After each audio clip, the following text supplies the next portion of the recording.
ఏలూరులోని ఒక ప్రైవేట్ ఆసుపత్రిపై commercial tax, sales tax, fire safety, ACB vigilance వంటి అన్ని విభాగాల అధికారులు ఏకకాలంలో దాడి చేశారు. ఆసుపత్రి నిర్మాణంలో, వైద్యం అందించడంలో అవకతవకలు ఉన్నాయన్న ఆరోపణల నేపథ్యంలో ఈ తనిఖీలు జరిగినట్లు సమాచారం. అధికారులు ఆయా విభాగాలను క్షుణ్ణంగా పరిశీలిస్తున్నారు.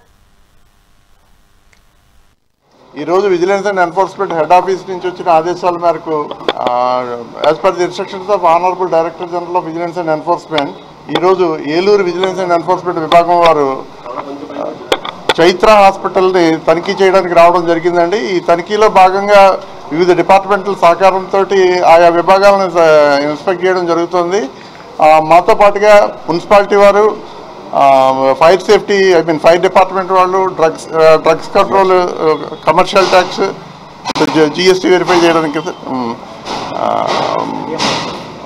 డిఎంఎండ్హెచ్ఓ గారు, ఇలాగ 5 విభాగాలని మనం వాళ్ళ సహకారంతో, ఈవెన్ ఎలక్ట్రికల్ డిపార్ట్మెంట్ వారితో కూడా, ఎందుకంటే మొత్తం చాలా సెన్సిటివ్ ఎక్విప్మెంట్స్ ఎలక్ట్రికల్ సప్లైతో అనుసంధానమై ఉంటాయి కాబట్టి ఈవెన్ లోడ్ పాయింట్ ఆఫ్ వ్యూలో తనిఖీ చేయడానికి కూడా అన్ని డిపార్ట్మెంట్ల సహకారంతో రికార్డులు మరియు ఇక్కడ ల్యాబ్స్, బిల్డింగ్స్ అన్ని తనిఖీ చేయడం జరుగుతుందండి. ఫైండింగ్స్ అన్నింటినీ కూడా హెడ్ ఆఫీస్కి రిపోర్ట్ సబ్మిట్ చేయడం జరుగుతుంది. ఇంతవరకు జరిగిన ఇన్స్పెక్షన్స్లో కొంతవరకు మా అబ్జర్వేషన్స్ ఉన్నాయి, అది నోట్ చేసి పంపిస్తామండి. అది ఇక్కడ చెప్పేది కాదు. నా పేరు శ్రీనివాసన్ అండి. నేను deputy executive engineer, vigilance enforcement.